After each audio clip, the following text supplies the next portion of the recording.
Welcome back to my channel Rohit @Kiran. नमस्कार दोस्तों, कैसे आप सब। आशा करता हूँ आप अपने परिवार के साथ अच्छे से होंगे। तो दोस्तों, आज मैं आपके सामने आया हूँ महाकुंभ के बारे में थोड़ी सी बातें करने। महाकुंभ में 70 करोड़ का आंकड़ा जो है अब तक पार कर चुका है। 70 करोड़ से ज़्यादा लोगों ने अब तक महाकुंभ में आस्था की डुबकी लगा चुके हैं। महाकुंभ की जो तादाद जो बढ़ती जा रही है, बाकी देशों के मुकाबले उसका क्या है मैं आपको बताऊं। अक्टूबर में जर्मनी में जो फेस्ट होता है उसमें 72 लाख लोगों की आबादी होती है, और ब्राज़ील में जो रियो कार्निवल उनका फेस्ट होता है उसमें 70 लाख लोगों की आबादी होती है। दोस्तों, हज में जो लोग जाते हैं, क्या पवित्र स्थान मक्का मदीना में जो लोग जाते हैं, वहाँ में 25 लाख लोगों की आबादी रहती है। और आपको बता दूं, अकेले महाकुंभ में 70 करोड़ का जो आंकड़ा है वो पार कर चुका है। 70 करोड़ लोगों ने महाकुंभ में आस्था की डुबकी लगा चुके हैं। सनातनी इस समय 70 करोड़ का आंकड़ा पार कर चुके हैं। हमें इस बात पर गर्व होना चाहिए कि बाकी देशों के मुकाबले हमारा महाकुंभ कितना भव्य क्या कार्यक्रम रचाया गया है। आपको बता दूं, भारत और चीन में इससे ज़्यादा आबादी किसी देश की नहीं है।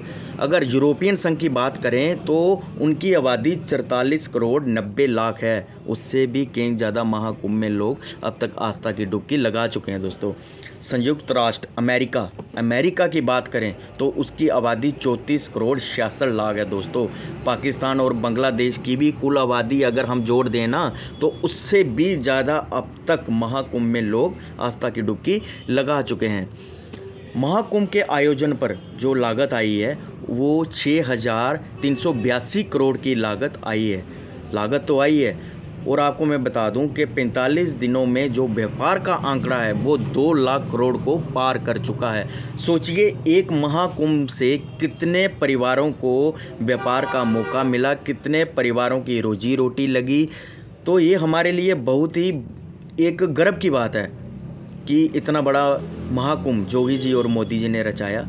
मैं तो इस महाकुंभ का पूरा श्रेय जोगी जी को देता हूं और मोदी जी को देता हूं, जिन्होंने सनातनियों को एक महाकुंभ में आस्था की डुबकी लगाने का मौका दिया। आज से पहले बहुत सारे सीएम आए, बहुत सारे प्रधानमंत्री आए, लेकिन ये इतना बड़ा कुंभ मतलब किसी ने नहीं रचाया। महाकुंभ तो चलो हम मान लें कि 144 साल बाद आता है, लेकिन क्या कुंभ तो आते ही रहते हैं 12 साल बाद। अगर वो इतना बड़ा भव्य क्या कार्यक्रम करना चाहें तो वो कर सकते थे, लेकिन आज तक किसी ने नहीं सोचा। मोदी जी और जोगी जी ने सनातनियों के बारे में सोचा और आस्था की डुबकी लगाने का मौका दिया। हमें उन पर गर्व होना चाहिए। और आपको बता दूं कि दोस्तों, महाकुंभ में 10,000 से ज़्यादा संगठन ऐसे हैं जो उसमें काम कर रहे हैं, जो वहाँ पे आने वाले भक्तों के लिए रहने का, खाने का क्या प्रबंध कर रहे हैं बिना किसी लाभ के। सोचिए, 10,000 से ज़्यादा संगठन ऐसे हैं जो भक्तों को खाना खिला रहे हैं, रात को रुकने का आसरा दे रहे हैं। मतलब किसी भी के प्रकार का किसी से कोई पैसा नहीं ली जा रहा, बिल्कुल कि फ्री में अपनी श्रद्धा भाव से उन्होंने ये काम क्या कर रहे हैं। और दोस्तों, मैं आपको बता दूं, महाकुंभ में 2 लाख से ज़्यादा टेंट लगाए हुए हैं, जिसमें लोग आकर रह सकते हैं, आराम कर सकते हैं, विश्राम कर सकते हैं। 2 लाख से ज़्यादा शौचालय बनाया हुआ है जिनका इस्तेमाल भक्तजन कर सकते हैं।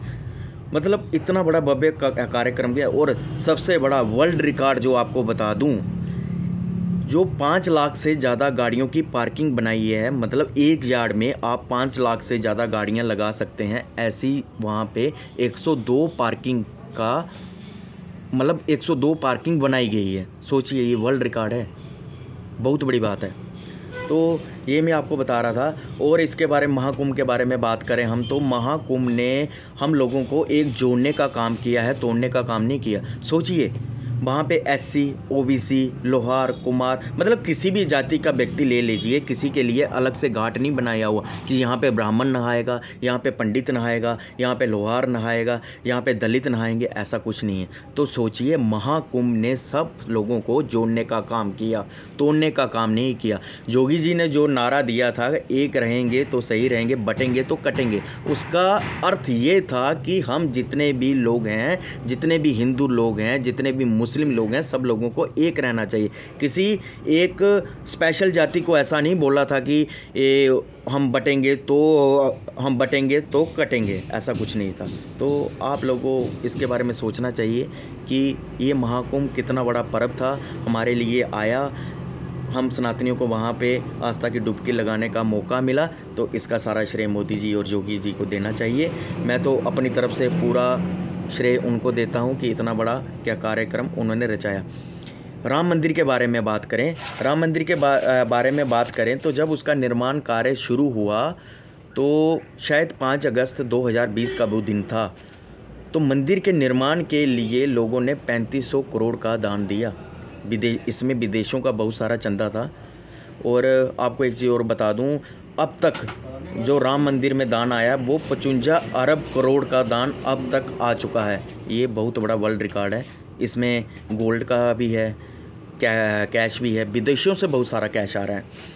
तो एक चीज़ और बता रहा हूँ, जैसे कि तिरुपति बालाजी है, साईं मंदिर है, हमारा वैष्णो देवी माता जी का मंदिर है, तो ये एक रेस में रहते थे, फ्लक्चुएशन होती थी कि जैसे तिरुपति बालाजी को दुनिया का सबसे अमीर भगवान माना जाता है, तो वैसे ही अब हमारा राम मंदिर भी इसकी रेस में आ चुका है। तो हमारे लिए बहुत गर्व की बात है, सनातनियों के लिए गर्व की बात है।